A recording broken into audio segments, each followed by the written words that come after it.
I'm a Hispanic professional. I've been in the field over 14 years, and I love talking to other professionals of all ages and backgrounds, specifically about branding, about your professional presence, about your career goals.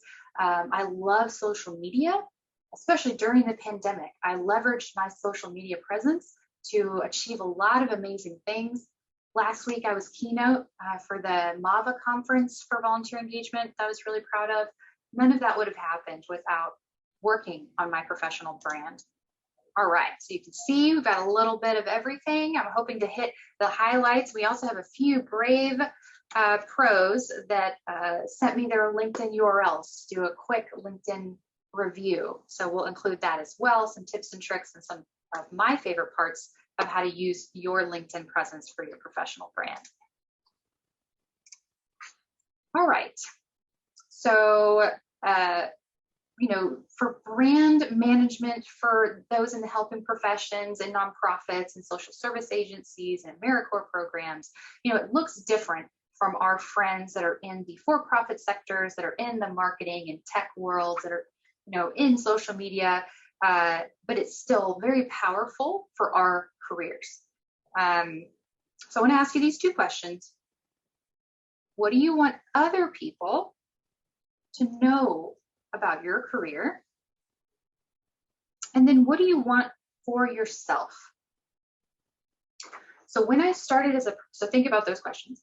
But when I started as a professional, I really was not thinking about these things. It wasn't until about 2017 that I realized I have to take charge of my professional experience, right? I can't keep waiting for my supervisors to pump me up or to tell me that I can achieve more. I can't wait for these networking groups to push me over the edge or to help me identify what's next for me and what is going to make me feel fulfilled, right, in a career in the helping professions or in nonprofits or whatever sector that you're looking at.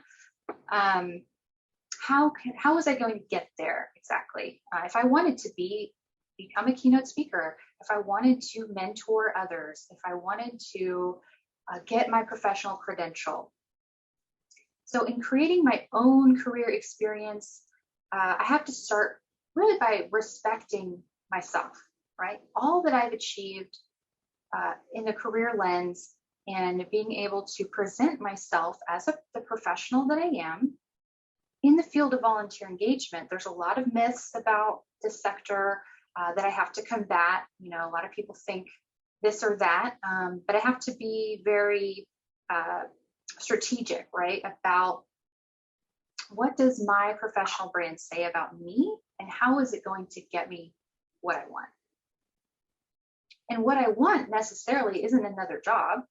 For me, I like my role, but what else is there, right? How else can I find fulfillment and excitement in my role? So if anyone has some thoughts and wants to put their answers in the chat box, you're welcome to do that. I've heard from others in teaching this course that they want to be seen as an expert, as someone that has experience, education, training, that has knowledge applicable to the entire organization. I've had some say they want to build more trust within their organization for their role, right? To elevate whatever position that they are in. For me, it might be the leader of volunteers. I want to elevate that role. I want to prove that it is diverse, it is rich with skills, it is an integral piece, and it's someone that should be at the table and making decisions.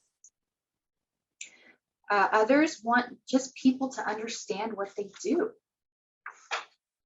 Sometimes we have positions in the helping professions that might seem ambiguous, or people have never heard of that before or didn't know that was a position. And we have to take our credibility seriously. But it really starts with working on our professional brand. And I'm going to explain a little bit more about what that word means in our kind of professional realm.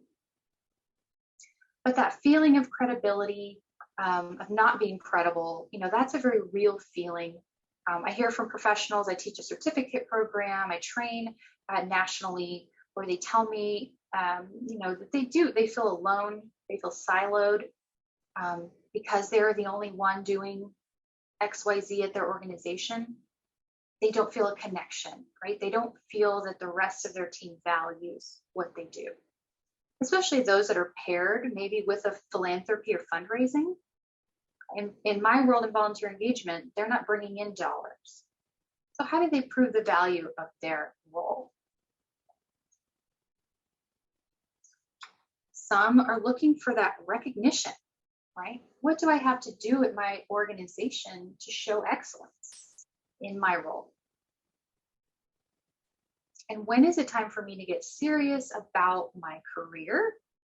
Even if no one else is around to support me, there are people. There are lots of people. Meeting Sharon, all the team at Do Good, Be Good, I see that for sure, that care about the Life After AmeriCorps program and propelling your story forward. But you have amazing skill sets, so I love training with groups like this. You are a total package. Everything that you bring to your organization is important, and your experiences are only building, right? You're only building that momentum for your brand. So when I say the word brand, I'm really talking about your reputation, right? Your professional reputation in the workplace, in the community, and you have one, right? Of course you do. So what people are saying when you're not in the room, right? What do people know about you and your role when you're not in the room? Or maybe you're job hunting, or you're looking to move to another organization. What's out there about you? Right? So your reputation feeds into your brand. Your brand is your trust. In the business world and marketing, it's that trust with the marketplace, right? But for us as professionals, our brand is building that trust with our stakeholders, with new audiences, with people that we're going to meet in our careers. And having trust really affects people's behaviors. It affects how they see us as a professional, and it affects their understanding of what we can deliver. The more we equip others to have the right vocabulary, to have a better understanding of what we do, what we can do, what we're capable of doing, what we have done, it's fueling that, right? It's fueling that when we're not there, they know what we stand for, what we bring to the organization, why we are so passionate about our cause. We are providing them the vocabulary and the information about our brand. And I'm not talking about flattery, right? Or saying, my hair is super cute. I'm talking about the facts, right, of my career, how long I've been in the field, what I bring to a program, the type of level of management or customer service that I can provide. These are all just the facts. Those facts about you that come together build not only your reputation, but also your professional brand. So it's there. You just have to do some tending and take care of it, right? To get it to grow. Your professional brand can also live online, in person, in writing. It's everywhere. So I want to make sure we have time for our LinkedIn reviews. So really quickly, so focusing on your professional brand, what can it do for you?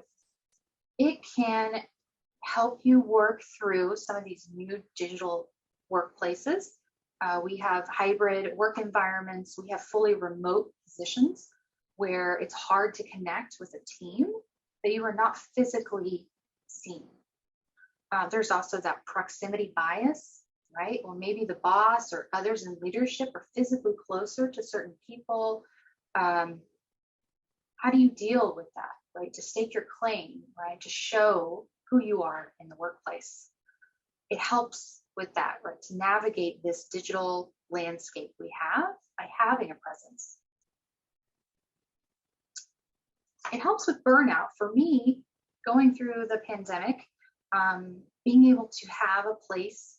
I'll talk a little bit more about LinkedIn, but really you can use lots of different things, but to talk and to flex what I'm doing in my role, how the actions that I'm taking are lifting up my career and supporting others as well, right? I'm bringing others with me on this journey. Some that are doing job searches right now, it's challenging, right? It's 24/7 online. People are applying for jobs, looking at resumes. It's very difficult to stand out. If a position is getting 50 applications, 250 applications, how do you set yourself apart? And we know people are looking, right? We know HR might say don't, but we know people are looking online, looking and maybe searching your name.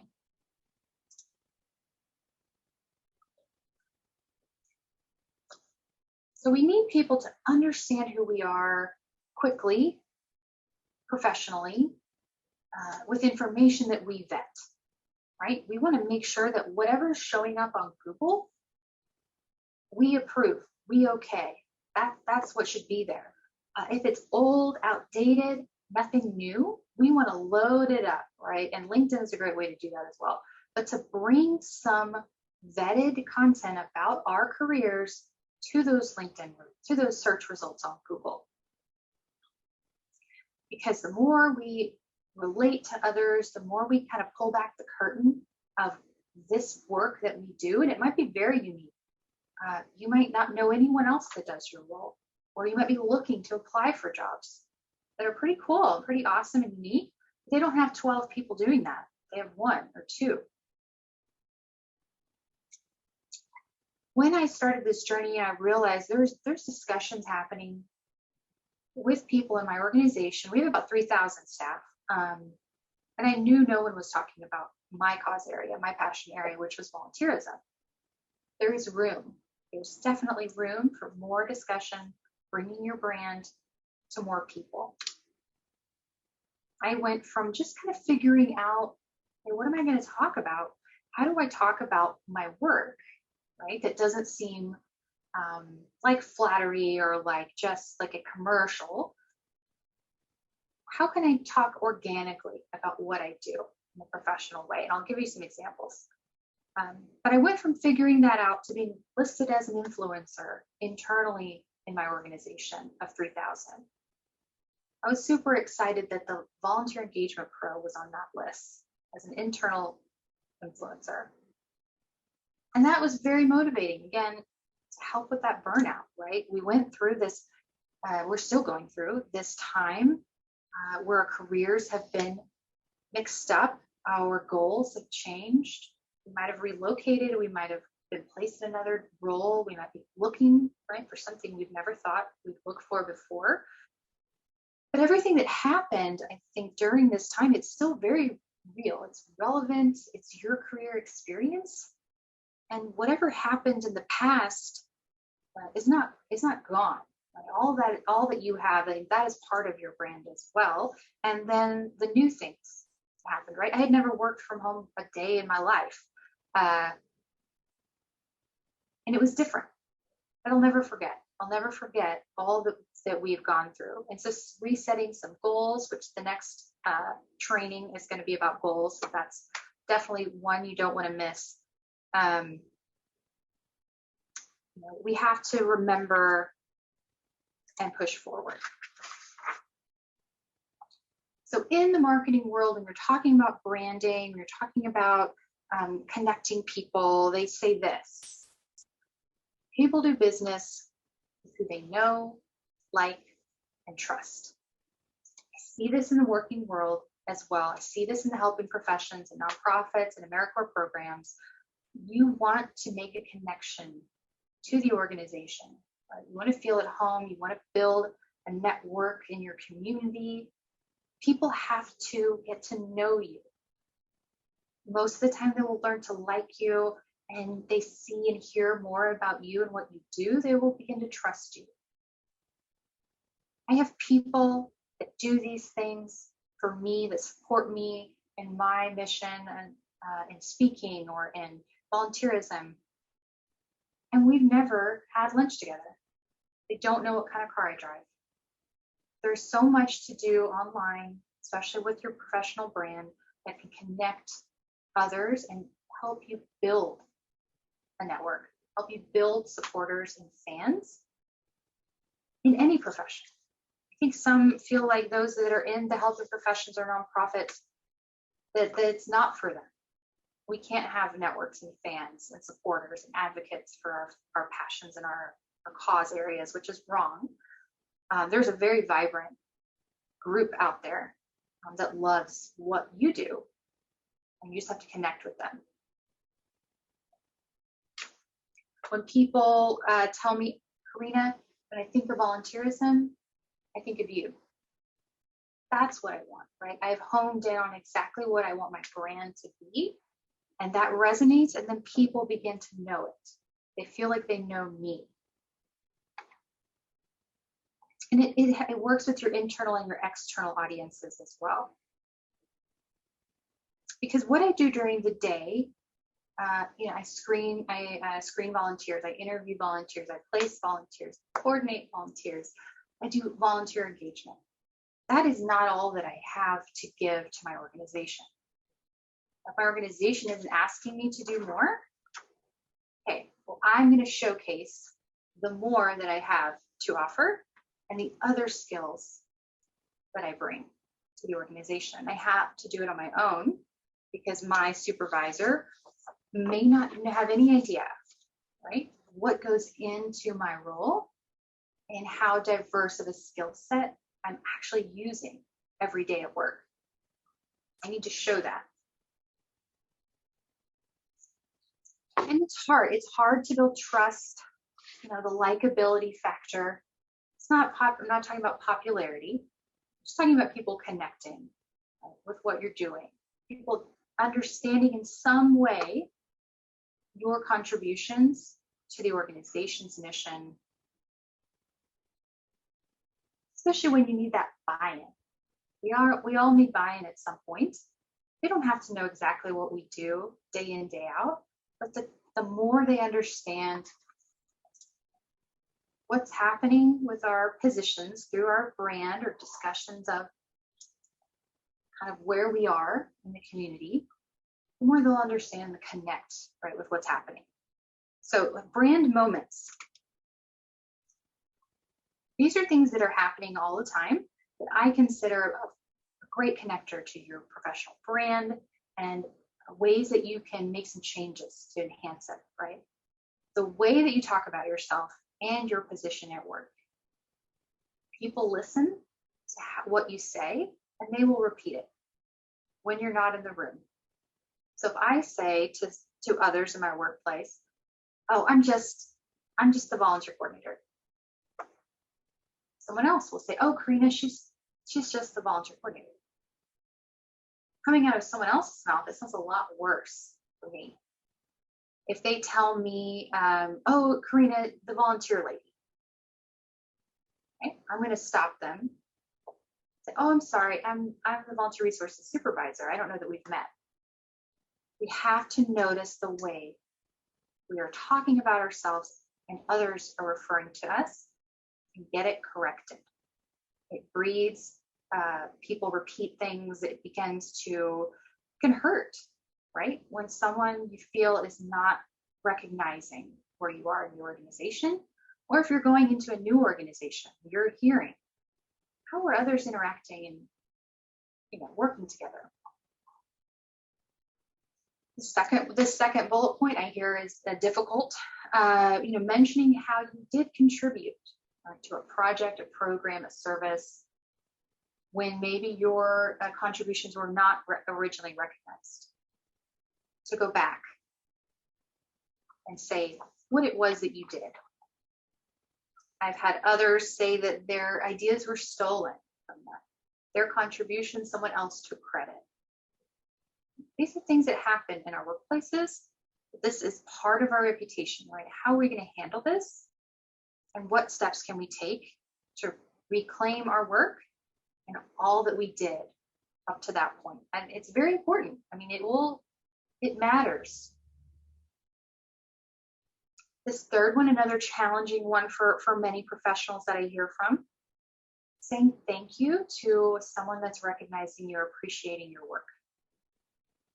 Instead of, I had 50 volunteers. Or, actually, Becky did most of that. Right? People are wanting to take a moment, and it can actually lead to a greater conversation if we don't shut it down. Right? Let's say thank you, and then maybe offer something else that's equally positive.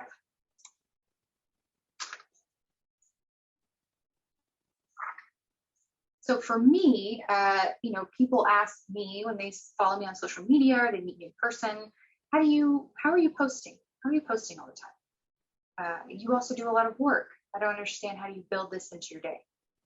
And that's what I do. I build the collection of content about my professional story. I build it into my day.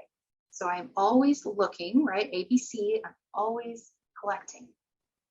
If I see something, hear something, make a note of something, had a great phone call with someone, want to capture that feeling, right? A volunteer called me, incredible conversation. Couldn't believe what they said. How can I save that feeling and then share it back out as part of my brand?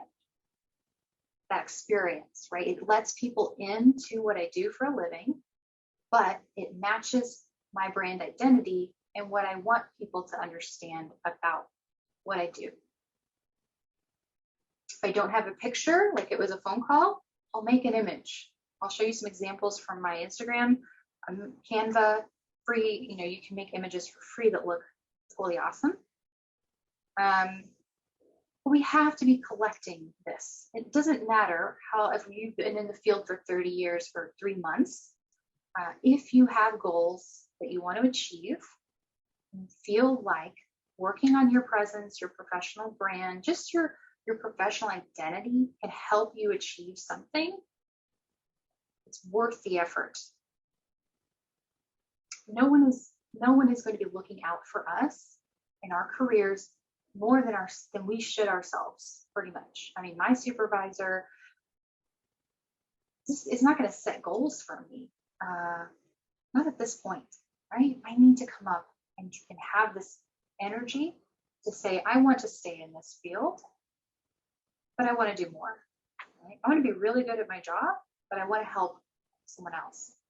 I want to achieve an academic goal. I want to serve, maybe. I want to serve with another organization. There's so many different things that we could become really excited about, but we need some support. When I'm collecting information or content, stories, pictures, whatever it is I want to share, right, to kind of build my brand online, I look at my core values. So I've written out my top 10 core values.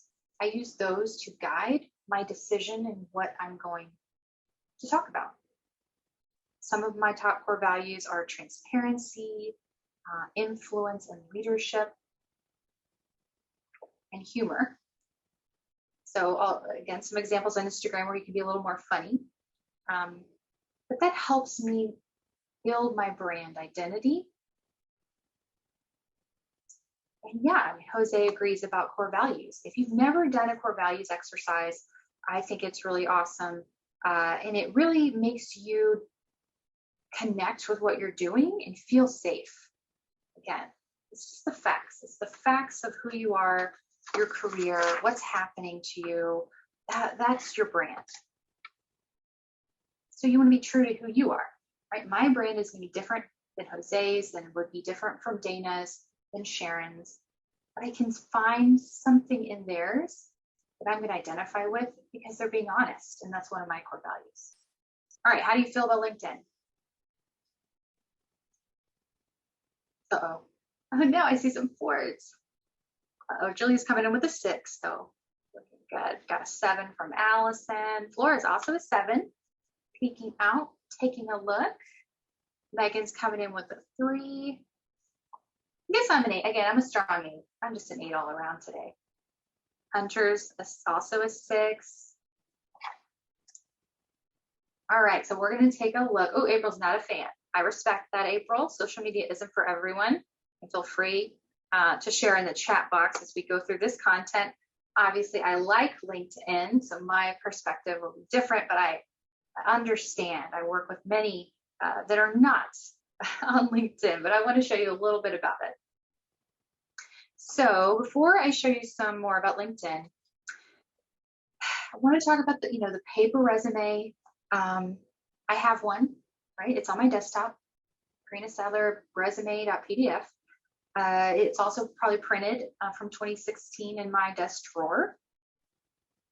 Well, my PDF resume, it's just not working for me. It's not helping me.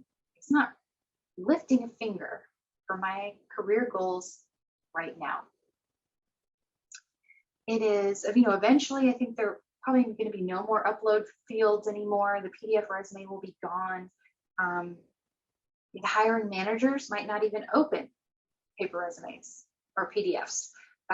Depending on the organization, they could be just doing some LinkedIn searches and picking people. Again, HR probably not going to be okaying this, but it happens out there, right? People are nosy, people are Googling, people want to get things done quick. So we have to understand the reality that to boost our resume from PDF, that's doing nothing, to leveraging our goals for that next amazing opportunity, which might not be a job, could be something else. LinkedIn is a great free tool. All right. So this is one of my screenshots from my LinkedIn profile. This is your living, breathing digital portfolio. All right, I see a comment from Megan about she likes LinkedIn, but she doesn't like how others can see it when they look at your profile. That's true. There's some security settings. There are some settings that you can handle. You can change what's visible, what's not visible. We'll look at some examples from our brave 3 that submitted their LinkedIn profiles, and I will show you what I can see not being linked in with them versus what you can see on my full profile here. So for LinkedIn, I use it to showcase my passion, my professional passions, right? Not everything I receive a paycheck for. There are other things that I do, like my volunteer service with Alive and TVMC, that I'm very passionate about. It's not a paid job. It doesn't matter. I really want to reflect that somewhere. This is a great place to do that. You have several things that you're working on professionally, side projects, side hustles, other things. It can all fit really well in one place. Because oftentimes people are not going to go to your website. Even if you have 3 different Instagram accounts for your 3 different things, it's hard for people, right, to land that many places. I promote things that I'm passionate about, like the CVA credential. I'm on that group as well, and I talk about it a lot on LinkedIn. And I am available as a resource on LinkedIn for people to ask me questions about achieving a professional credential. I also use it to prove that I know what I'm talking about at work, right? To prove that my education, my experience means and is transferable to other things. By talking about it, by showcasing it, by engaging with other networks about it, and really having discord and discussion. I've been on here for 10 years. I would say just probably the last 5 years, I've really used more features, talking to more people, networking. It's just such a cool place that people who like LinkedIn and have a specific cause, they're very giving of information and resources and ideas, support and inspiration. I don't have my own website. You would think, right? I'm speaking, I'm doing different things, but for me, that's unrealistic. I cannot maintain my own website right now. This is something I can update, I can refresh, and it's free. So if typically everyone has some kind of profile, even if you don't think you do, it's good to double check. I think LinkedIn went through a period, right, where they held everybody's name and professional information and kind of gave you a placeholder. It's really good at least to reclaim that, right, to know what's out there. You could have a profile from 10 years ago that's super old and you want to update it. Do you recommend going premium, Corina? You know, I did the trial. For someone who's not job hunting, I didn't personally, again, I don't work for LinkedIn. I didn't see the allure and I'm not an influencer with them. If you are job hunting, I would explore the features. They do have access to some of the trainings, I think, is part of the premium, but I am not a premium member. I'm still the classic free profile. So not a sales pitch for LinkedIn, but do your research. Look at the benefits. You could try it for a month and see what are, you know, if you want to message people, you know, that's I think a big draw. If you're looking, maybe moving to a new area, right, wanting to reach out, you can't get their email addresses, that might be a reason. But me, I'm low budget, right? I'm just gonna go for what's free and what works. So my favorite parts of the profile, I'm keeping an eye on time, the photo, right? Now, people that don't want their photo visible, that's 100%. Like, I understand that. Usually when I go to marketing training, when they talk about security and privacy,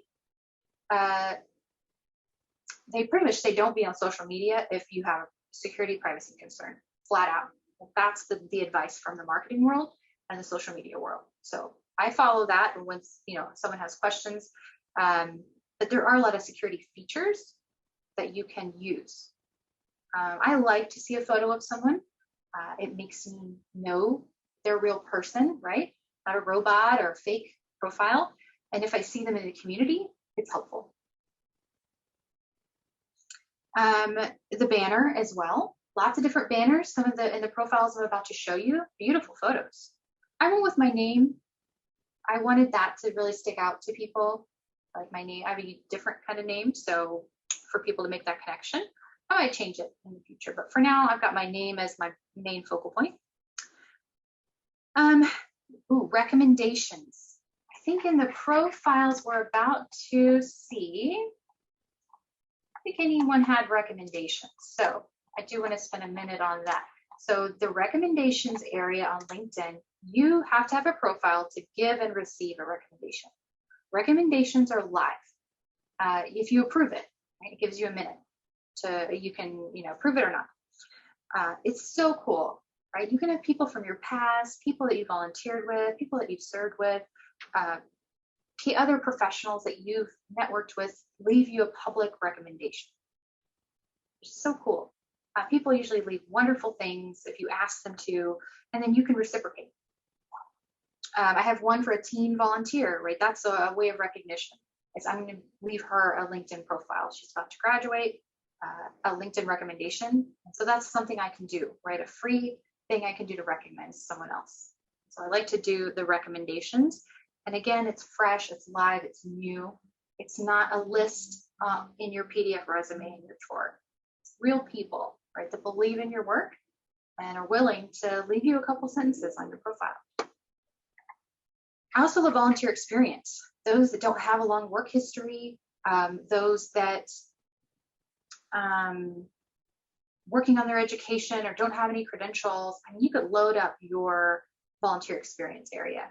It all matters. It's all important. I love that LinkedIn has that, where on other types of resumes, you might not see volunteering or you might not think to put it in there. But I love that volunteering is included in your profile. And we'll look at some other pieces. So let's hop in. We're going to look at a live profile. I have 3 wonderful people that offered to show their profiles.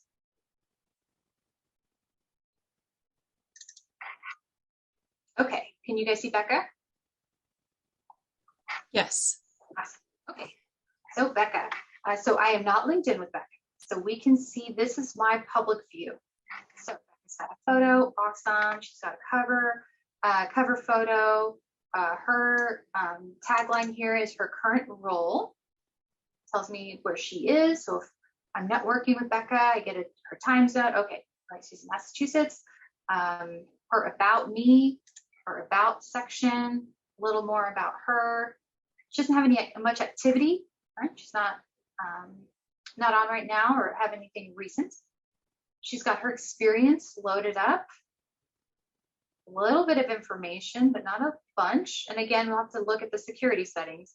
If she had more here, I probably would be able to see it. She's got education, and then there's interests in schools. So yeah, great start. Contact info, things might be visible there. Maybe I could reach out to her. Ideally, in your about section, you're going to be talking more conversational, talking about what you're doing, why you're doing it.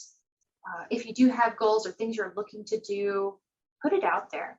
How to reach out to you, right? Why people should reach out to you. If that's what you're using LinkedIn for. If you're not, then being very true to what you're doing, right? If you're here and you want to connect with more people that do X, Y, Z, that is an invitation. And people do read these, right? Especially if you're job hunting. People do read these. All right, let's go over to Sonia. Okay, so one tip here from my profile, I have a little speaker, right, that people can click on to know how to pronounce my name, right? Corina. I have people call me that are uncomfortable or meeting me in person. They're embarrassed to say, how do you say your name? On LinkedIn, there's a radio button there that you can record yourself on the app saying your own name, and it's free. I've used that whenever I'm having a meeting with someone new.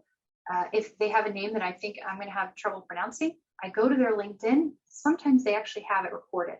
I listened to it a couple of times and I've got it. So when I meet them, I'm going to feel really good. I heard their voice saying their name. I'm going to know how to say it. And that's really respectful. And of course, just ask them, obviously. But is it, Sonia, how would she like me to pronounce her name? She had a little button here and recorded herself, first and last name. I've got it, right? And then I'm going to feel really good when I call her for a job interview or to come and meet with me for coffee. There we go, right? She feels good. I feel good. I've used this benefit of this little piece on LinkedIn. Great picture, the cover photo. Again, the about is really short, so it depends on what you're looking for. My about's more long. I like to include a lot. It's also good for searching, right? The more text and keywords you have in your about, the more likely it's going to pop up on search, and people know a little bit more about you. If I don't say that I'm this or that, hey, it's right. I'm talking about, contact me about branding, contact me about volunteer engagement. This is what I do, what I don't do. I like Sonia's featured. So featured is another free way you can highlight right here. You can make your own images and upload them. You can feature anything. Again, it doesn't matter when it happened. I haven't been on LinkedIn in 2 months, and I've got 5 new things that happened. I'm going to make 5 posts, and I'm going to feature them right away. No one's counting, right? I love featured. It'll sit there until you change it. Sonia's got some activity, great experience listed here, bullet points, education, licenses, and certifications. Don't forget to include that. Volunteering, it's awesome. Very relevant, very important, especially if you're networking with people that maybe you've met, right? Back in 2016, when she was at the Community Bike Project. Maybe somebody thinks, oh, is that her? And looks, oh, it is her from the Community Bike Project. Let me check in and connect. Skills, honors and awards, for sure. I'm big on honors and awards. If you received an honor or an award, do include it, right? It's the facts of your career. All right, we got one more.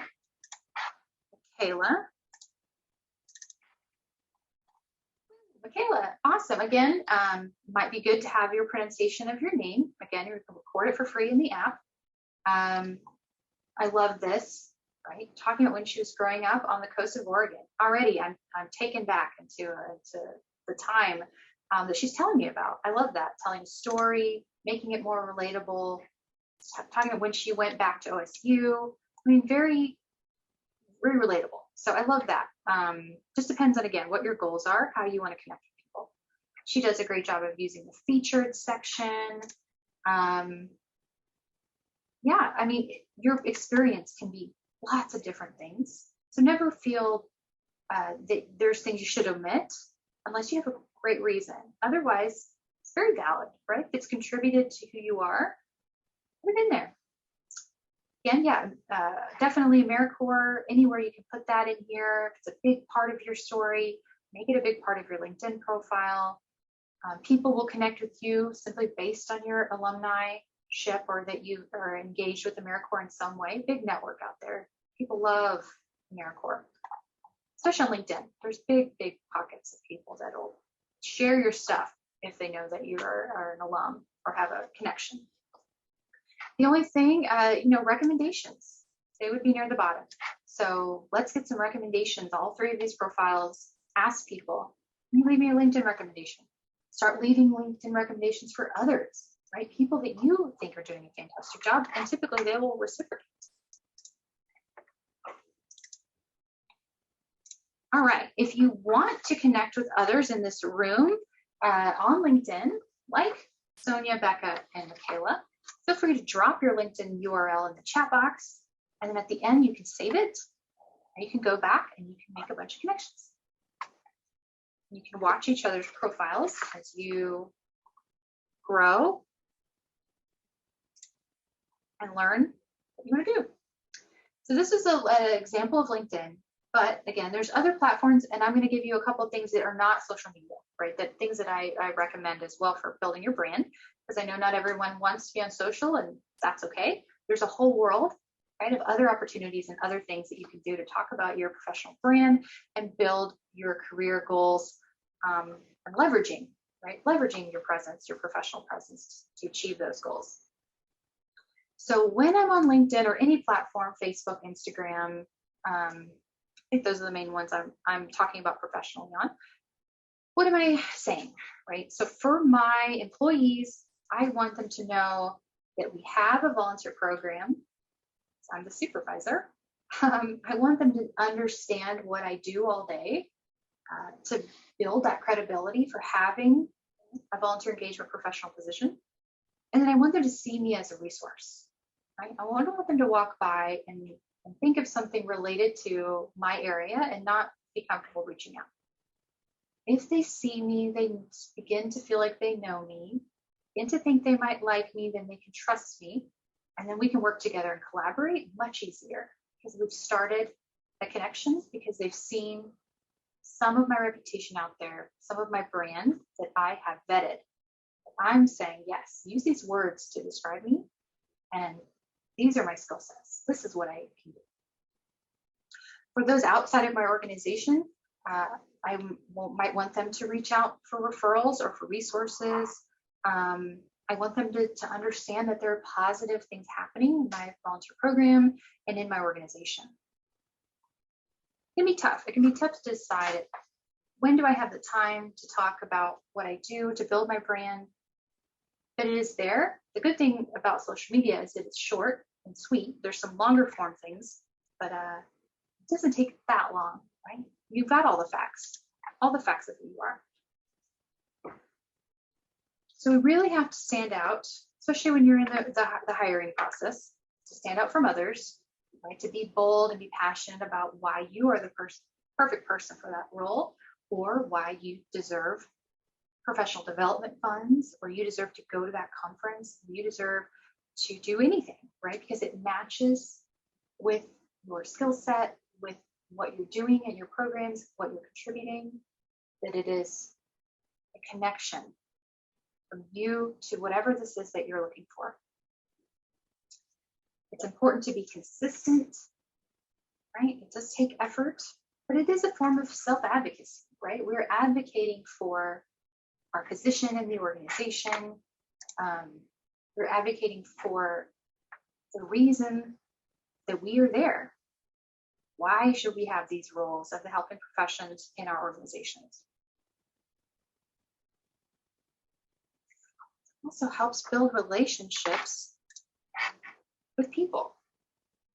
Relationship building is super important. All right, so coming down on time. So thinking about your brand, thinking about two important things that maybe you would want to focus on that are really big parts of your story. Starting with two, you love AmeriCorps, or you are really into the water conservation, some things that are big for you. And that can be a great starting off point, right? And building your brand around those passions, because they're important to you and they're factual, right? You have the knowledge and experience in those areas. Sometimes it's thinking about what's between the lines of your PDF resume, and what do you want people to ask of you? If it's working on your comfortability at work or your connection to your organization, to build excitement or to feel people respect you in the workplace and value you, what is it that you want them to do, to ask of you, to say? And are you providing that kind of tipping point? We talk about, working with people in our own organizations, whether we have a tiny organization or we have a large one. This question came up in a national networking meeting of who are your biggest fans in your organization, of you, right? Who are your biggest fans of your work, of your program, whatever it is? Everyone in my Zoom room didn't know. They had a really hard time coming up with a list of people that really liked what they did at work. If for those people, it felt like maybe their staff were disconnected from their work. They were so busy with their head down, doing this and that. They never talked about their wins. They never talked about what they have to offer the organization, what their skills, how they're interrelated, how everything they do at their job lifts up the entire organization and the people. There was a disconnect. And it helps if our colleagues can see and hear what's happening. Right? Again, I call it pulling back the curtain. For me, it's in volunteerism. People have no idea what the interview process is like, what success looks like for volunteers, the phone calls, the emails, the tough days, right? And also the celebrations of the wins. But are we flexing this information? Also for in-person, right? You can level up your in-person game. If social media is not your thing and you have opportunity to influence it, to showcase all that you're doing in your awesome role, you can get, asking for some of that public speaking training. You're coming to trainings with Do Good, Be Good, which is amazing, right? You're going to get a lot of different speaker perspectives, what's happening out there in the world. But that practice, right? If it's public speaking and it's your audience is your leadership, working on that, getting some coaching. When we talk about, the relevancy of our roles in the helping professions, again, the relationships we've built are important with our volunteers, with our community, with our colleagues, or maybe not everyone sees that connection of how we are so connected to the community. We're such a valuable piece between the organization and our community that if we were gone, how things fall apart. To have more people understand that connection and what we do. To showcase why we are unique and that we have this perspective based on our education, our training, our experience, our time in the field, where we come from. That is important, right? What we bring unique perspective. And we have to be an advocate for that, right? For our story, for showcasing our wins, our success, our goals. And even if we're happy in our role, there is always more. You can level up within your organization.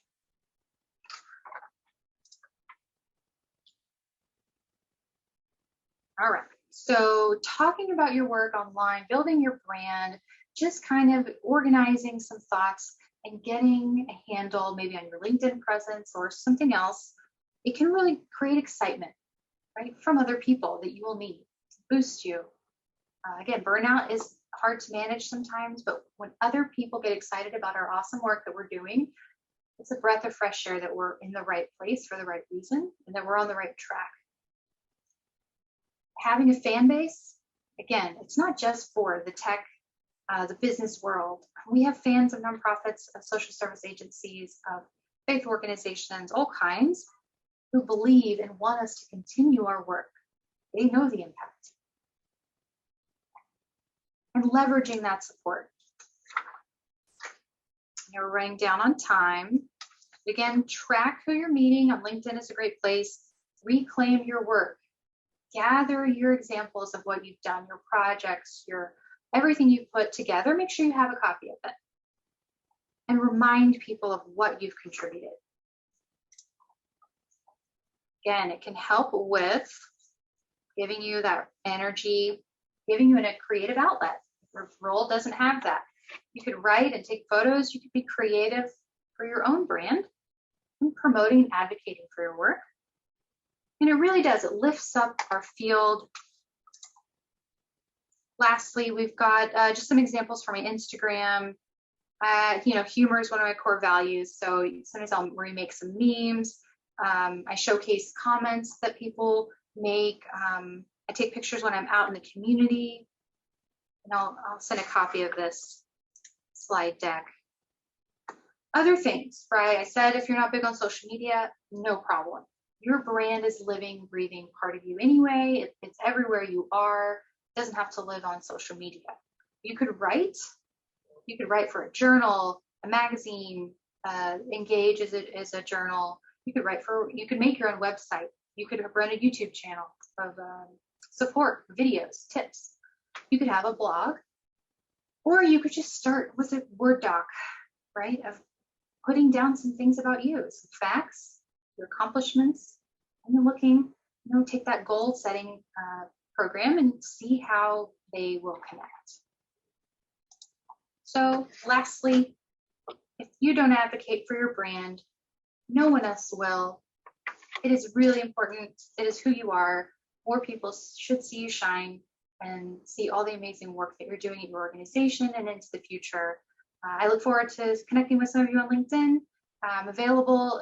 My email address will be provided. If you have any questions, feel free to reach out. I really appreciated all your time today. Thank you so much, Corina. It was great to learn all of that from you. And I wanted to highlight just a couple of specific AmeriCorps things. So first of all, many AmeriCorps members on the call today are getting ready to wrap up your terms of service pretty soon. So as Corina was saying, to collect that content, some of that might be anything you've had to report to your site or program about your stories of impact or your performance measures, things like that. Go ahead and try to get that and write it down for yourself, so that, if you've got those numbers of performance measures, that's something you can add to your resume or you can add to your LinkedIn that will really make that stand out and be impactful. And you're already having to collect that data anyway, or put together those stories anyway. So make sure that you don't let those stay at your organization when you leave. Get a copy for yourself. And then likewise with any photos, did your program take photos of you in action? Make sure you have a copy that you could be able to put out there in whichever form you choose. Same with if you do want to start with writing. I love the examples that Corina gave with maybe writing on a blog or writing in a journal or something. I'm sure your program would love to see your writing. And certainly, if no one else wants it, do good, be good, would love to hear your story. And if you have a short video about your service, or if you have something you've written about your service, we'd love to help promote stories of service. So I'm sure your program would, I'm sure AmeriCorps alums would. There'd be plenty of places to find a place to put that out there if you create that, if you start telling your story and you create that content. We will make sure that it gets out there.